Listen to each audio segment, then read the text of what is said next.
Goeiemôre broeders en susters, ons sê baie hartlik welkom as daar besoekers vir ons is vanmôre. Ons nooi almal hartlik uit vir 'n lekker koppie koffie of tee na die erediens hier langsaan. Ons het met dankbaarheid gehoor dat Piet en Paula, hulle is veilig terug.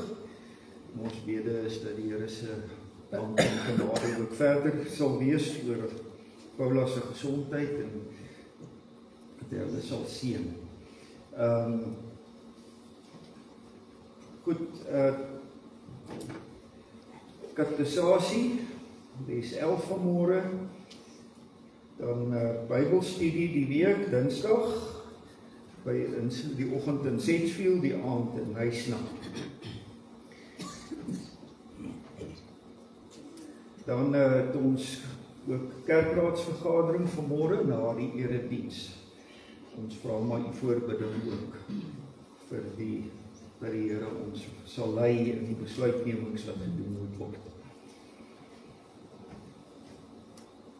En dan verjaar die 2 predikantsvroue wat verbonde is in die gemeente al 2 hierdie week. So 2 dae uit mekaar uit. Yvonne en Alvira, baie hartlik geluk aan hulle in ons bede dat die Here hulle ryklik sal seën. Kom ons sê vir hulle die seën van die Here toe. Ons kan maar bly sit terwyl ons dit doen.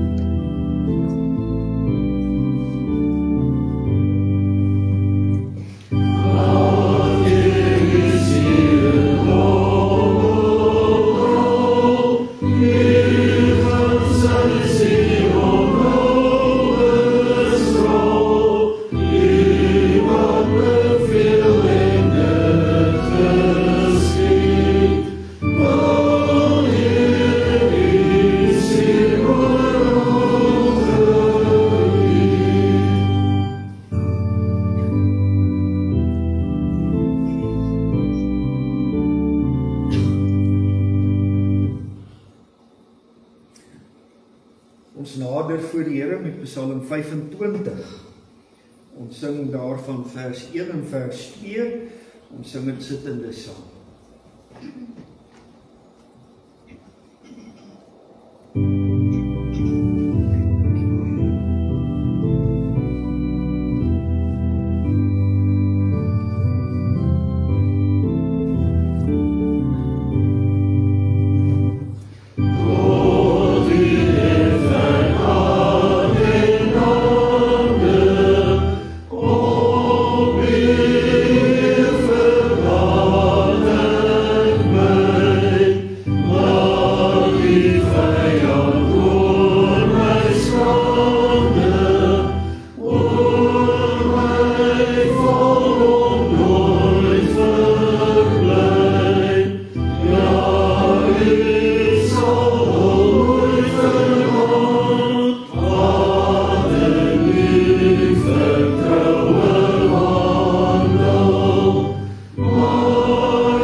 Die Here antwoord op ons geloofsvertroue en groet ons met sy seën.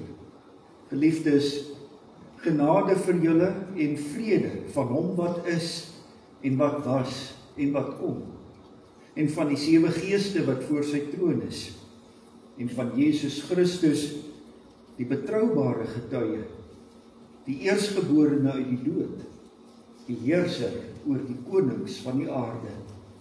Amen. Kom ons sing Psalm 92. Ons sing daarvan vers 1, 2, 5, 6 en 7. Ja. En daarna gaan ons geloof saam bely, en dan sing ons uit Psalm 86 vers 5 en vers 6.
Ons bely ons geloof met die belydenis van Nicea. Ons glo in een God, die almagtige Vader, die skepper van die hemel en die aarde, van alle sigbare en onsigbare dinge. En in een Here Jesus Christus, die eniggebore Seun van God, voor al die eeue uit die Vader gebore. Hy is God uit God, lig uit lig, ware God uit ware God, gebore, nie gemaak nie, een in wese met die Vader, deur wie alles tot stand gekom het. Hy het ter wille van ons, mense, en ons saligheid uit die hemel neergedaal, en het deur die Heilige Gees uit die Maagd Maria vlees geword. Hy het mens geword. Onder Pontius Pilatus is hy gekruisig. Hy het gelei en is begrawe. Op die 3de dag het hy volgens die skrifte opgestaan en hy het na die hemel opgevaar. Hy sit aan die regterhand van die Vader en hy sal met heerlikheid terugkom om die lewendes en die dooies te oordeel. Aan sy koningskap sal daar geen einde wees nie.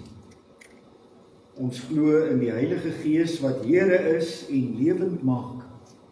Hy gaan van die Vader en die Seun uit en hy word saam met die Vader en die Seun aanbid en verheerlik. Hy het deur die profete gespreek. Ek glo aan een heilige, algemene en apostoliese kerk. Ons bely een doop tot vergifnis van die sondes. Ons verwag die opstanding van die dooies en die lewe van die toekomstige bedeling. Amen.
bede was, leer my na u wil te handel.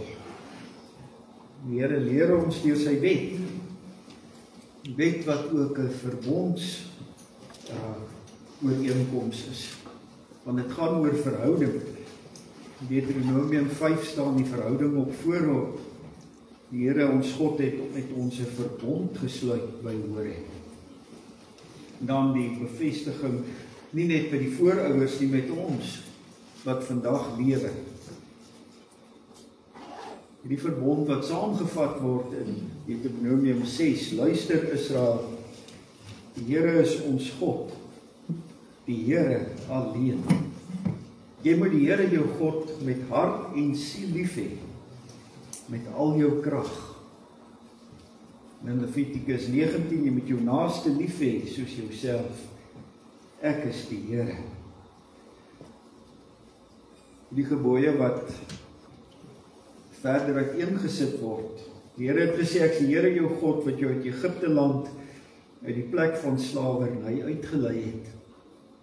Daarom, jy mag naas my nie ander gode hê nie.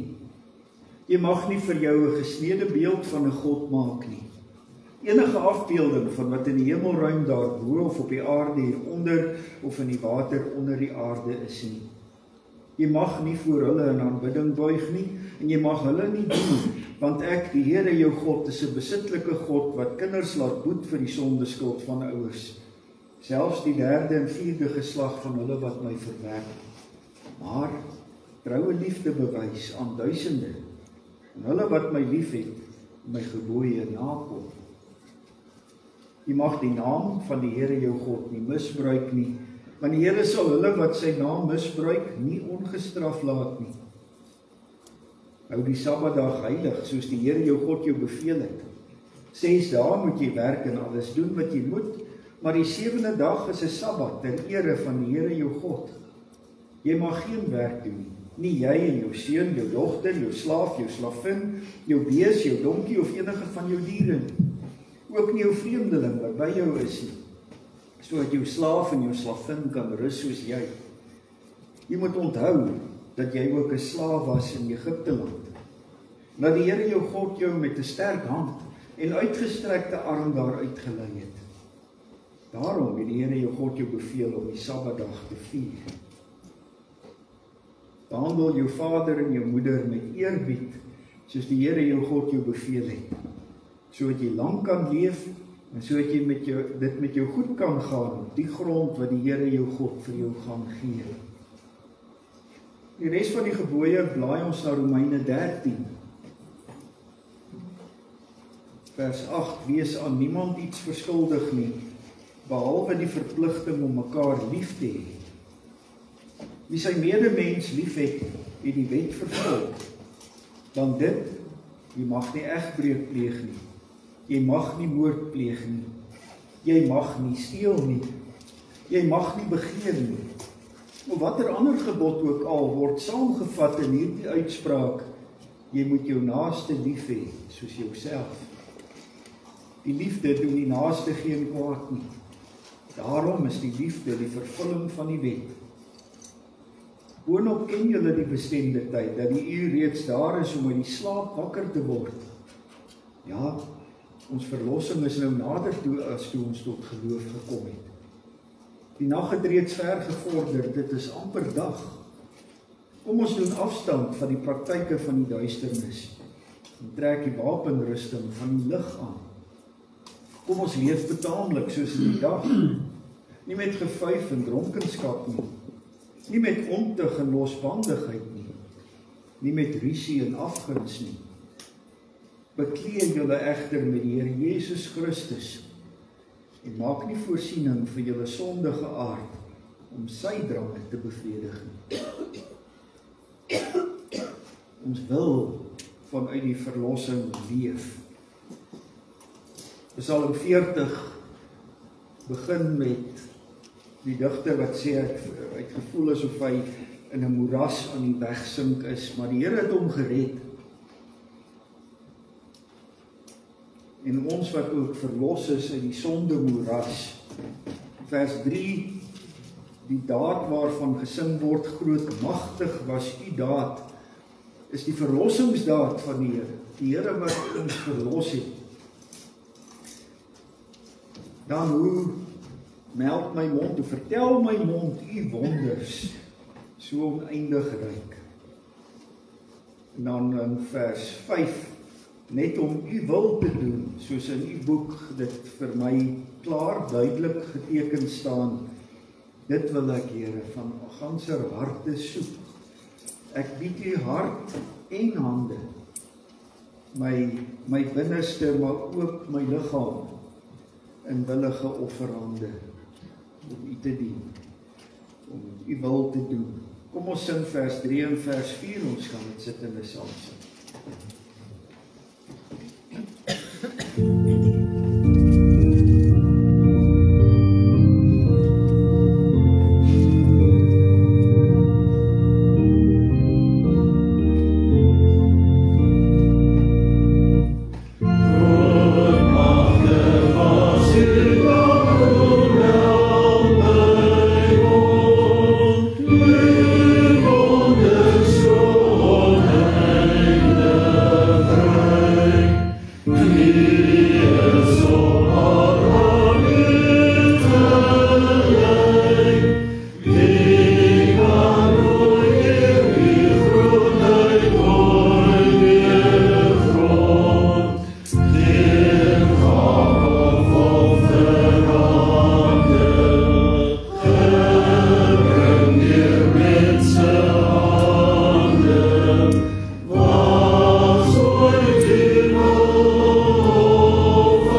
O almagtige God en Vader, ons buig voor U in aanbidding.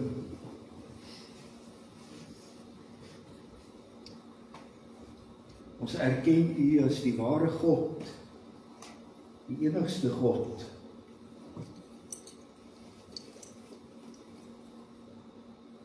Ons wil U groot maak.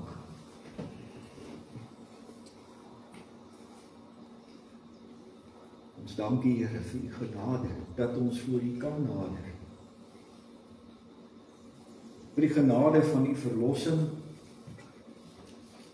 U liefde wat U aan ons bewys het deur U Seun, ons Here Jesus Christus.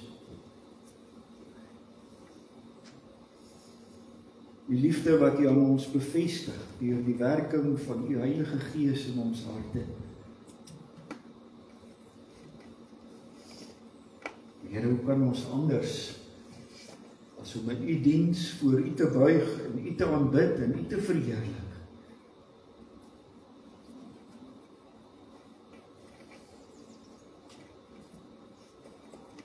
Ons dank U vir soveel seëninge, soveel genade. Ons bid U, Here, dat waar ons nou ook hier saam is rondom U woord, dat U ons deur U Heilige Gees sal lei om te verstaan wat U aan ons openbaar.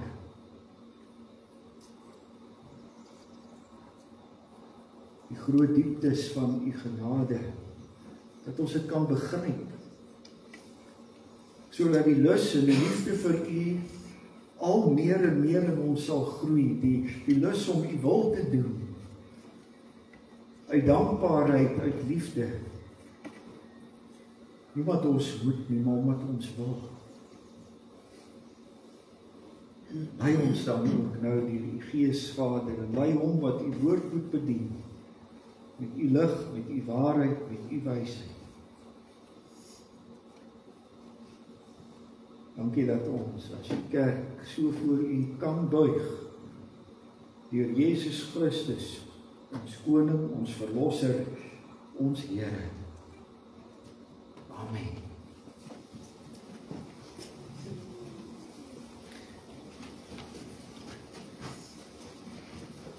Ons is die afgelope tyd besig eintlik met Sondag 17 vraag 45, maar aanduiding ook van die Paasfees en die opstanding van ons Here Jesus Christus wat ons gevier het, ook sy oorwinning aan die kruis en sy opstanding.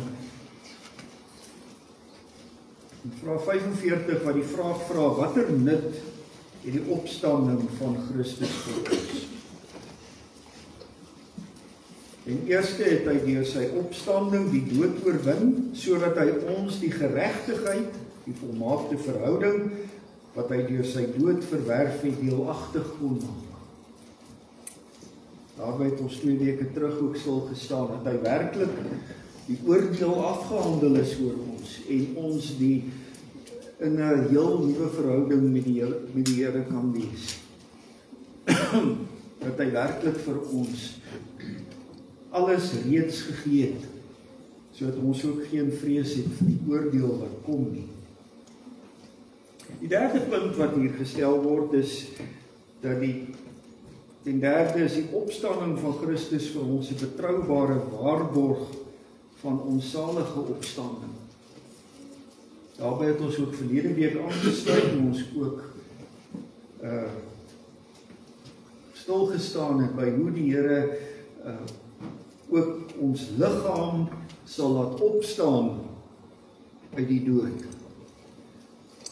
In 'n wonderbaarlike heerlikheid wat ons nie kan begryp nie. Wat ons vir onsself nie kan indink nie. En dat ons juis daarom verkies dat ons na die dood begrawe word, nie omdat die nuwe liggaam van hierdie liggaam afhanklik is nie, maar omdat ons glo in die opstanding van die liggaam. Dit is 'n geloofsuitdrukking wanneer ons dit doen. Maar vanmôre wil ons dan by die tweede punt besonderlik stil staan. Ten tweede word ons nou ook deur sy krag tot 'n nuwe lewe opgewek. Ons wil vanmôre stil staan dat die opstanding van ons Here Jesus Christus nou reeds effek het in my lewe. Dat ek saam met Christus opstaan, nie net eers eendag in die heerlikheid nie, maar nou reeds daaraan deel het. In sy opstandingskrag wat in ons werk. En dat my liggaam nou al reeds vir hom belangrik is. En ek wil uit 2 gedeeltes lees wat hierby aansluit. Romeine 6 en 1 Korintiërs 6. Eers dan uit die brief aan die Romeine, hoofstuk 6, vanaf vers 1. Wat sal ons dan sê? Sal ons in die sonde bly voortleef, sodat die genade kan toeneem? Hoegenaamd nie. Ons wat die sonde afgesterf het, hoe kan ons nog langer daarin bly leef? Of weet julle nie dat ons wat in Christus Jesus ingedoop is, in sy dood ingedoop is?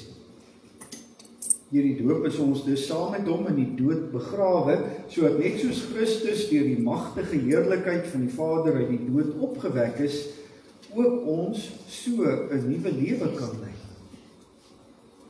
As ons inderdaad met hom saamgegroei het in 'n dood soos syne, sal ons ook met hom saamgroei in 'n opstanding soos syne.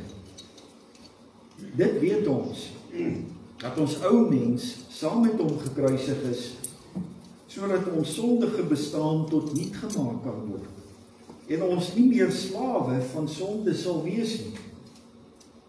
Wie gesterf het, is immers vrygemaak van die sonde.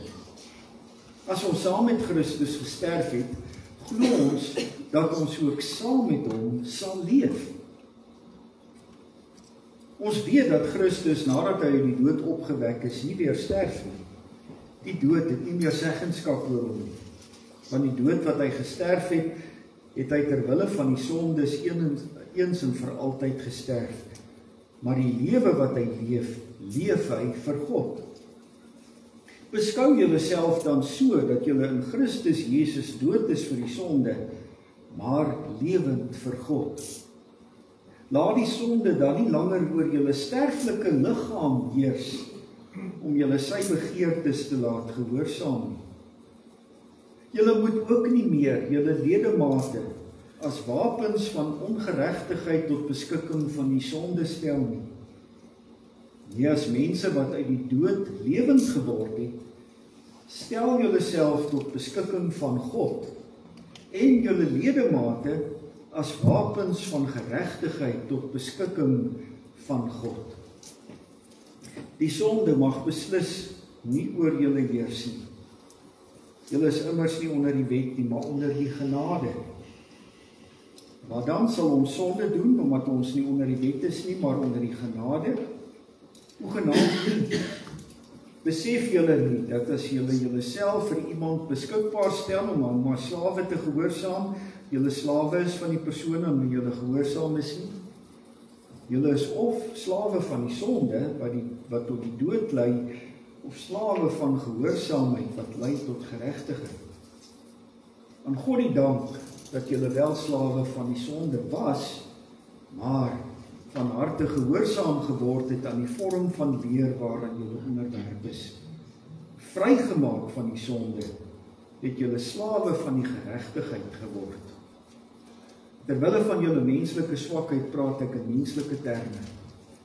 Want, soos julle ledemate in diens van onreinheid en losbandigheid gestel het om losbandig te leef, stel nou so julle ledemate in diens van die geregtigheid om heilig te leef.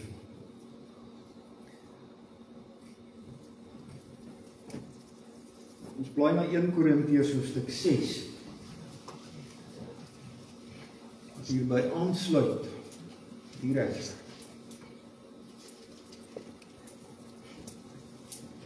Vers 12.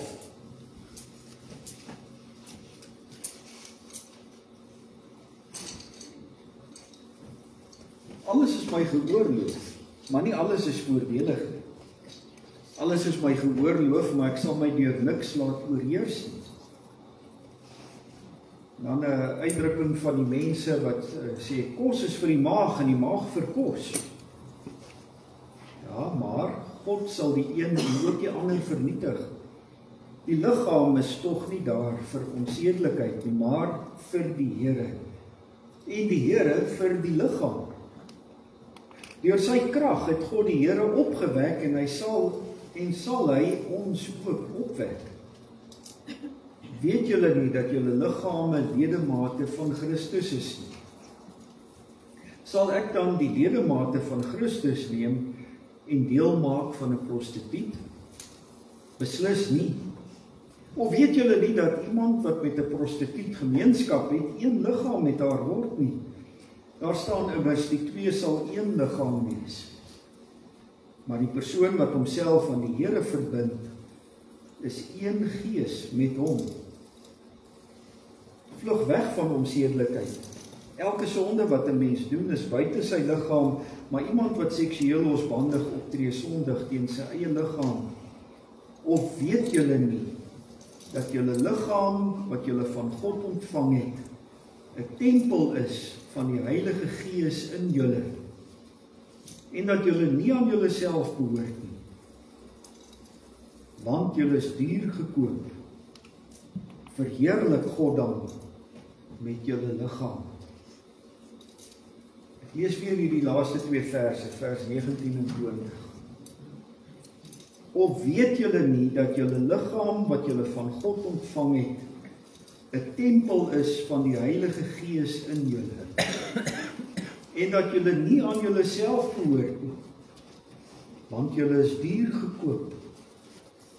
Verheerlik God dan met julle liggaam.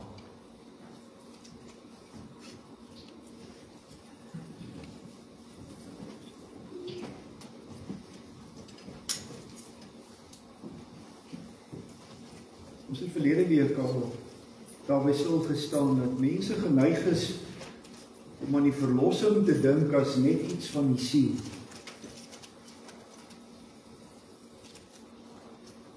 Dat ook wat die namels aanbetref, mense blootgelukkig is dat die siel by die Here is.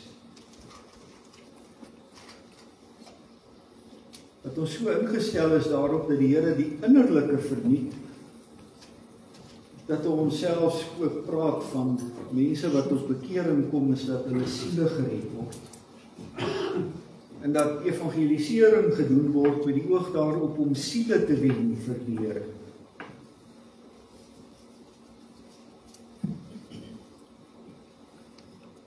So verlede week gesien dat die Here se vir die Here my liggaam ook baie belangrik is en dat hy wil hê dat ek in die heerlikheid eendag liggaamlik sal lewe ook, dat hy my liggaam uit die dood sal laat opstaan in 'n verheerlikte vorm en dat hy my liggaam en siel verenig sal wees weer in een mens wat dan in die ewigheid in die heerlikheid sal lewe. Maar dit werk weer ook al na hierdie lewe. Ons dink baie keer dan nog steeds, ja goed, opstanding van die liggaam, verheerliking, eendag. Maar ons is nog steeds geneig om in hierdie lewe vas te hak aan 'n skeiding van liggaam en siel, en asof die siel vir die Here belangrik is, maar nie die liggaam. Mense wat so leef, dat die Sondag is kerkdag, en dan is ek met die Here besig, en dan word my siel verkoop, my siel kry kos, my siel is by die Here, en dan van Maandag tot Saterdag, dan worstel ek nou maar met my liggaam, wat in die sonde vasgeval is, en ek doen die sonde, want my liggaam wil nie anders nie, en dan Sondag sal ek weer met my siel vir die Here gaan ekskuus sê en met my siel dinge regmaak vir die Here. Maar reeds in hierdie lewe is liggaam en siel vir die Here belangrik. Hy red nie net my siel nie, maar ook my liggaam.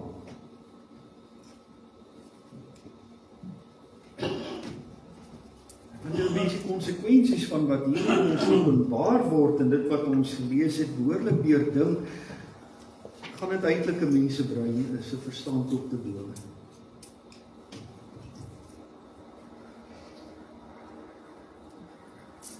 Ons sien nie altyd verandering in ons liggaam as iemand tot bekering kom. Maar tog is daar verandering. Die Here begin al met 'n omskepping in my liggaam. Want hy omskep my liggaam in 'n tempel van die Heilige Gees.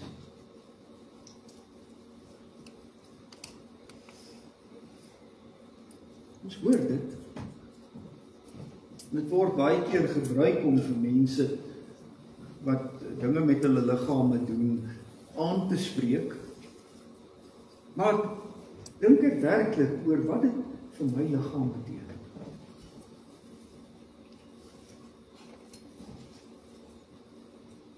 Dat die opstanding van die dood die Here ook in my liggaam al begin na deurwerk. Terwyl hier biologiese verganklikheid in hierdie liggaam nog steeds agterbly, juis hierdie liggaam waar God sy intrek neem.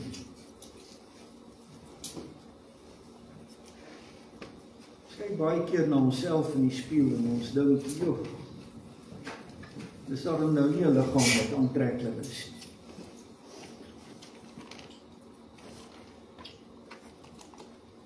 Maar die Here het hierdie liggaam gekies om in te woon.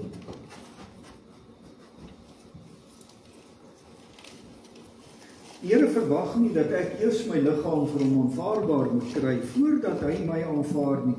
Ons leef so met mense. Ons voel baie keer dat daar goedkeuring by mense is oor hoe ek lyk. Dit wat maak dat mense partykeer obsessies het met hulle liggame en hoe hulle voorkom vir ander mense. Alles en nog wat sal doen dat hulle net nie so lyk dat mense dalk sal dink hulle lyk nie goed nie. Van jongs af en tot in die ouderdom, wanneer mense probeer om plooie en goed uit die pad uit te kry, omdat dit dan onsienlik is en nie iets is waarna mense wil kyk. Die wonderbaarlike. Dit wat hier openbaar word in ons, dat God in my liggaam intrek neem as tempel.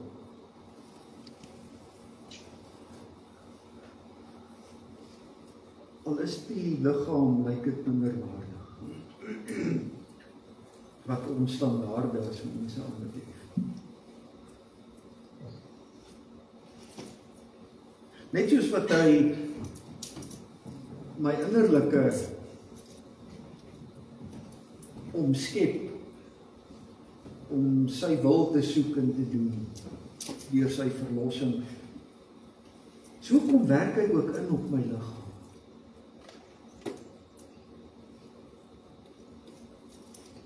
Partykeer kyk ons na mense en ons kan nie dink, tempel van die Heilige Gees. Wanneer iemand verwronge raak deur kanker, wanneer die brein nie meer wil werk nie in Alzheimer's,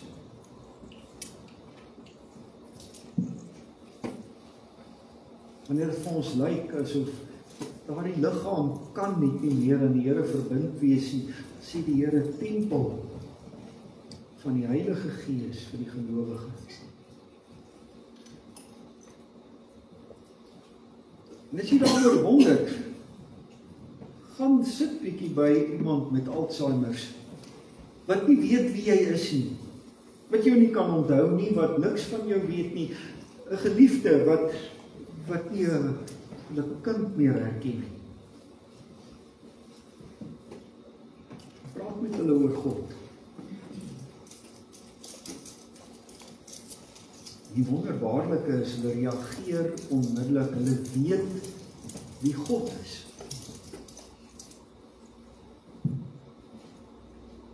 Jy lees uit die Bybel en jy kan sien, hulle herken wat jy lees.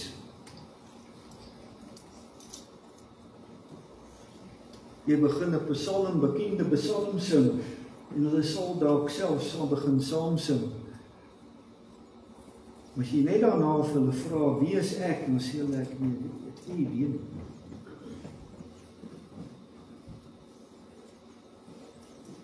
Want God verlaat nie daar die tempel.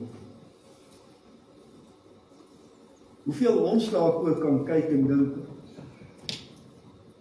sies tog, kan dit waar wees dat hierdie persoon so verval het? Maar God bly ook daardie liggaam aanvaar. Ook daardie verwronge en vervalle liggaam is nog steeds omskep deur God om 'n tempel te wees van die Heilige Gees.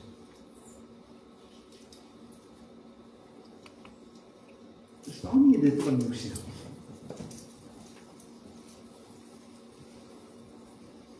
Wanneer jy voor die spieël staan en na jouself kyk en wonder hoe lyk jy?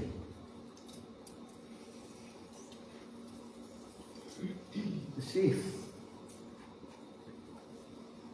maar ek is gelowige, is tempel van die Heilige Gees. God woon in my deur sy Gees. Hierdie liggaam beskou hy as waardig.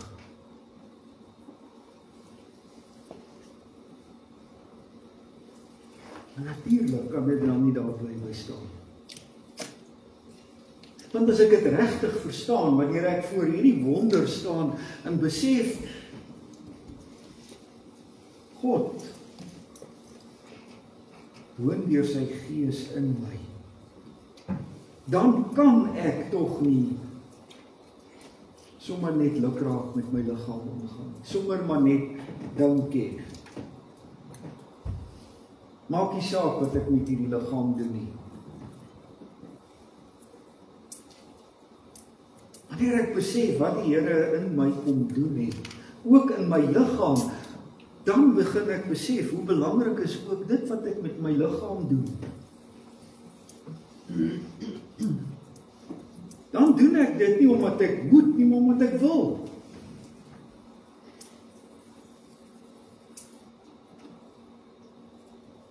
Dan kom daar verandering in die manier waarop ek leef met my liggaam.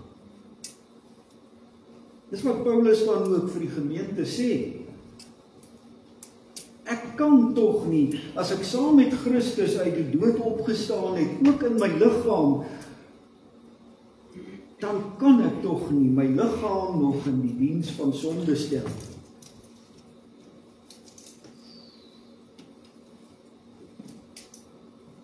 Dan staan my liggaam in diens van God. Dan gee ek om vir wat met my liggaam word, nie oor wat mense dink nie, maar omdat dit tempel is van die Heilige Gees. Dit word 'n ander motivering om reg te doen met my liggaam, om te sien na my liggaam, om my liggaam nie te mishandel onnodig nie, om my liggaam tot eer van die Here te gebruik. Nie sodat ek myself kan beter maak, sodat die Here by my wil wees nie, maar omdat hy in my is. Omdat hy reeds deur die liggaam sy tempel gemaak het.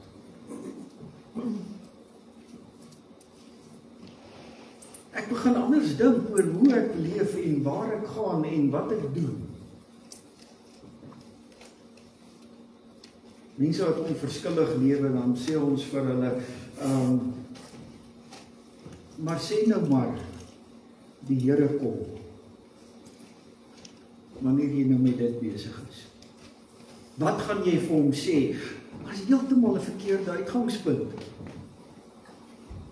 Want dan kom die persoon en hy sê, ja, okay, maar ek hoop nou maar net, vanaand wanneer ek by daai partytjie is, gaan die Here nie kom nie. Dat die wederkoms wat eerder oor 2 dae sal wees, wanneer ons 'n Sondag nou intussen gehad het.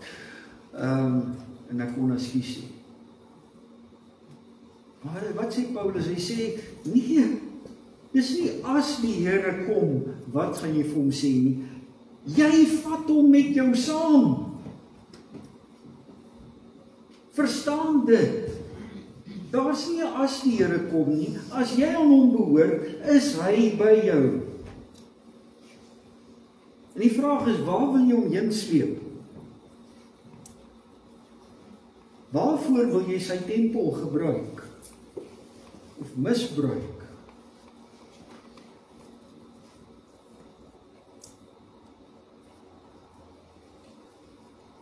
Sien jy, wanneer ons werklik begin verstaan wat die Here hier aan ons openbaar, dan verander my ingesteldheid oor alles. Oor wat ek doen, hoe ek doen. Niemand net vir, ek moet nie 'n raps kry as ek nou hierdie ding verkeerd gedoen het nie, maar ek is tempel van die Gees. Ek kan nie meer hierdie goed doen. Ek kan nie die Here saamsleep na verkeerde dinge nie.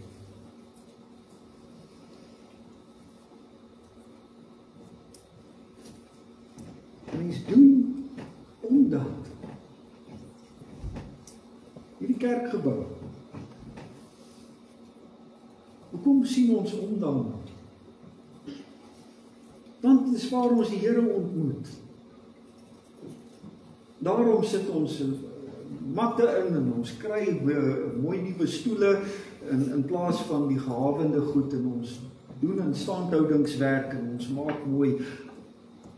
Want dis waar ons die Here ontmoet. Nie sodat ons sal lankal in hierdie kerk gebou en dinge gebeur so stelselmatig om dinge reg te maak en mooi te maak. Ons het lankal begin om die gebou te gebruik as die plek waar ons die Here aanbid. Maar ons is die hele tyd besig.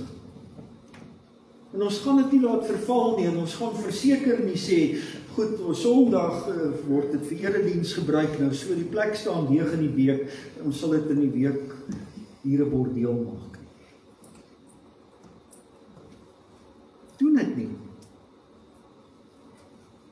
Dis ook wat ons met onsself ook, ons liggame, die Here woon reeds ons is tempel van die Gees. Ja, en die reparasies word gedoen. Daar is dinge wat nog gehawend is. Maar ons werk daaraan. En ons verander dinge, ook wat ons liggaam aanbetref, omdat ons tempel is van die Gees, omdat dit is waaroor die Here dien. Ook met my liggaam, nie net met my siel nie. En al meer en meer ook in die heiligmaking van my liggaam, word ek al meer die beeld van ons Here Jesus Christus gelyk.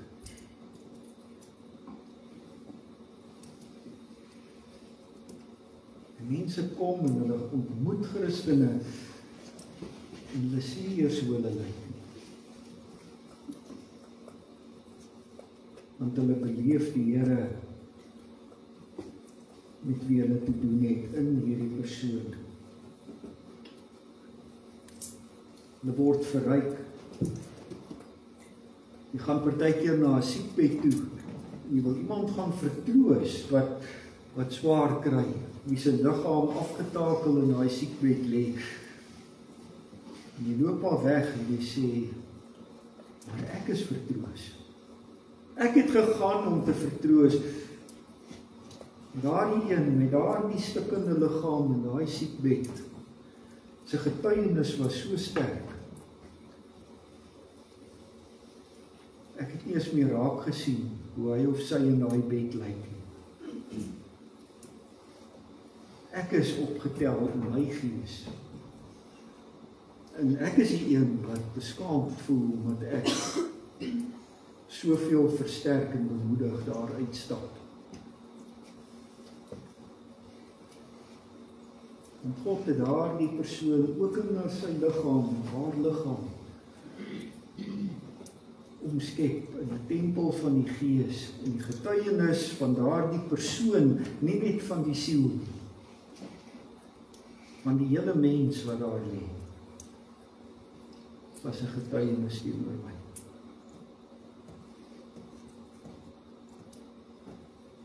Jy is tempel van die Gees, dit verander hoe jy leef, hoe jy oorkom na mense, hoe mense jou beleef, wat hulle in jou sien.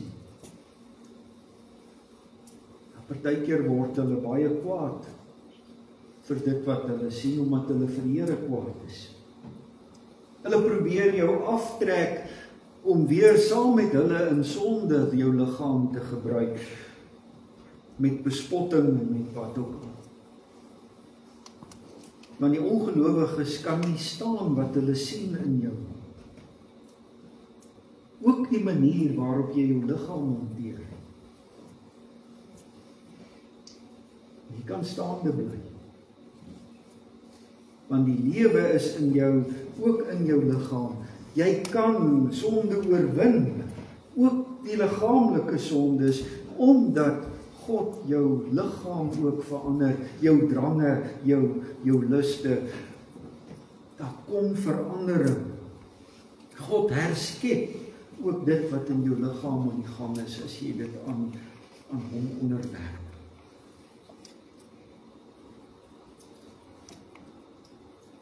Tempel van die Heilige Gees. Verstaan dit? Maar meer, leef heilig, soos wat die Here jou na siel en liggaam heilig gemaak het.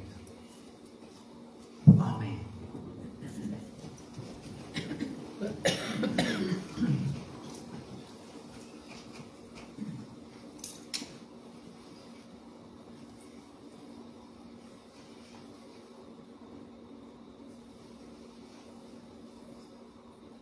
Here, ons almagtige God,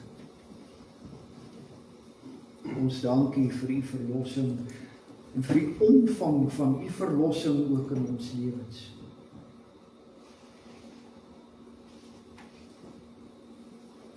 Ons dankie, Here, dat u ons in u diens gestel het na liggaam en siel.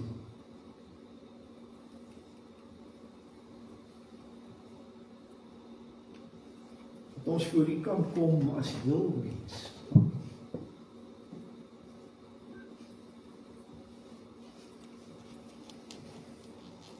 Vader, ons moet erken dat ons baie keer na onsself in die spieël kyk en so behep raak met dit wat ons sien. Wat ons dink ander sien. Dat ons selfsugtig met ons liggaam omgaan.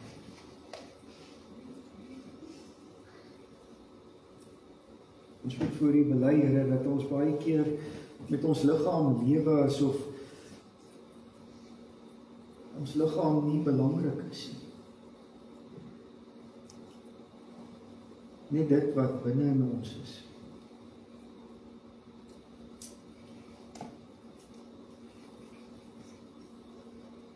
Ons staan nog nie verwonder daaroor dat u in u woord dit vir ons sê.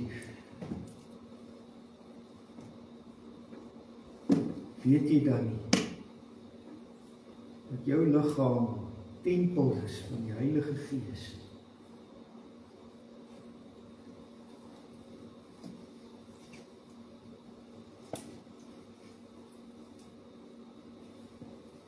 Maar so baie dinge waarmee ons worstel in ons liggaam, o Here. Maar dankie dat ons die versekering het, ons behoort aan u, ook ons liggaam. U het kom herskep, ook in alreeds verandering kom bring in ons liggaam. nog nie die heerlikheid nie, maar wel nuwe lewe.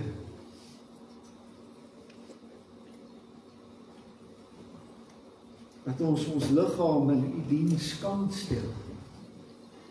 Dat ons hande saam met ons hart in willige offerhande aan U kan toewy. Help ons Here om die omvang van U verlossing te verstaan. Dat ons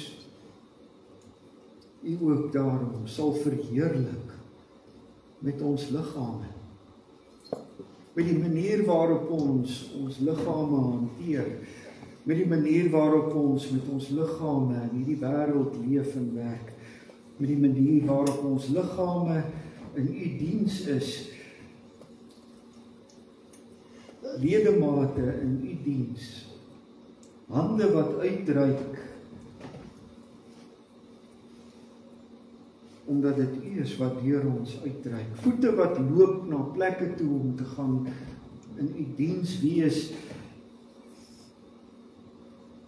monde wat praat van U genade en U verlossing, stemme wat sing.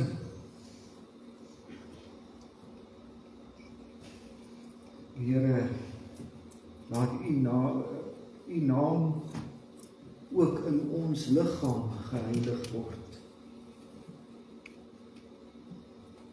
Laat U wil ook geskied in ons liggame. Dit wat ons doen. Laat die koninkryk ook kom deur die manier waarop ons liggame in U koninkryk ten diens stel.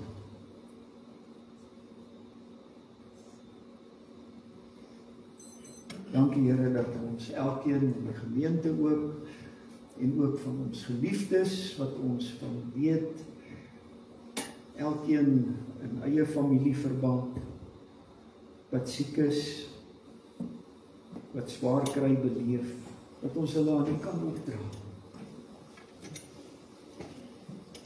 Dat U hand van genade en genesing daar sal wees, maar ook U krag wat dra, sodat ook selfs te midde van siekte en swaar kry, steeds daardie liggame in U diens U sal verheerlik. Ons bid vir die wat bedruk is in hulle gemoed, wat depressief voel, wat worstel met vraagstukke in hulle lewe. Wil U antwoorde gee, wil U lig gee, wil U wysheid gee. Ons bid vir ons daaglikse versorging, dat U elkeen sal versorg, ook na die liggaam, en dit wat nodig is om van te lewe. Dankie Here dat ons ook ons daaglikse brood van U kan afbid.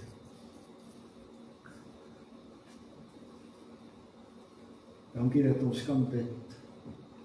En alles wat in ons harte is voor U kan bring en kan weet U hoor ons, U verstaan ons, want U woon in ons. U Gees deursoek ons hart. Verstaan ons diepste nood. Dankie dat ons daarom met vrymoedigheid en met sekerheid kan sê, Amen. Ons gee geleentheid vir die insameling van ons roepgawes. Dis vir die sustentasiefondse. By die deure, die Hollandse bedieningsfonds.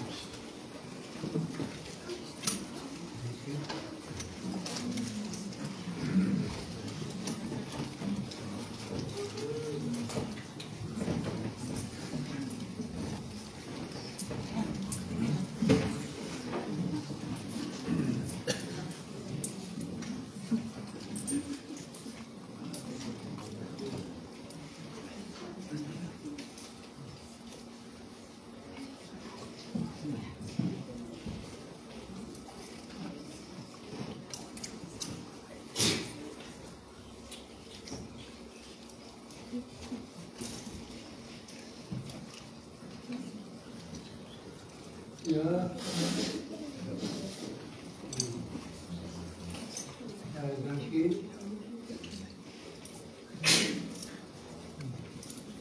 Dankie.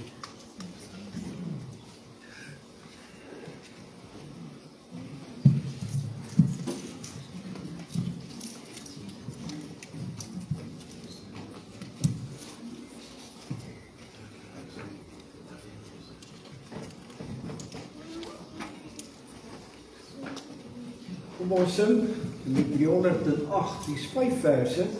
So kom ons moet kyk of ons kan beurtsang sing. Ons sing vers 1, 3 en 5 almal saam. Vers 2 die broeders en vers 4 die susters. So dis net vers 2 die broers en vers 4 die susters. Die res sing ons alles saam.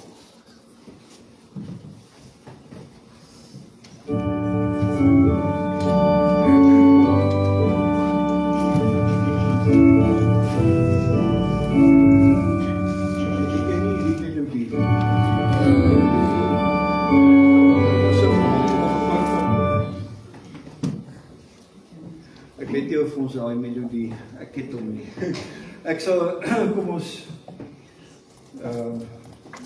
neem my lewe Vader Heer, Here my gees neer en neer, laat my hart gedurig juig, en van dankbaarheid getuig.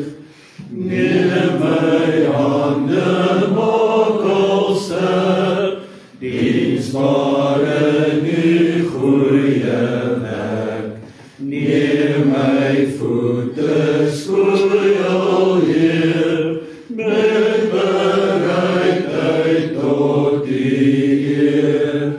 Neem my stem en laat my sing, aan die laat my mond die boodskap dra, of sal vind wat na U vra.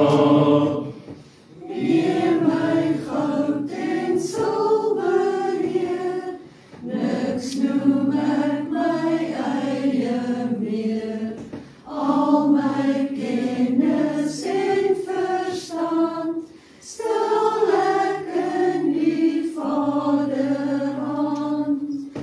Maak my hart vir U tot troon, deur U Gees wat in my woon.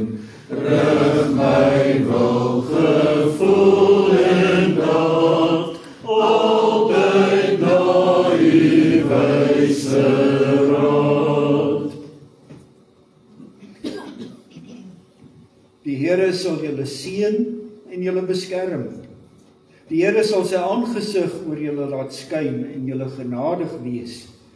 Die Here sal sy aangesig na julle toe oplig en aan julle sy vrede gee. Ja, die genade van ons Here Jesus Christus, die liefde van God en die gemeenskap van die Heilige Gees sal met u almal wees. Amen.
Ek stroom op.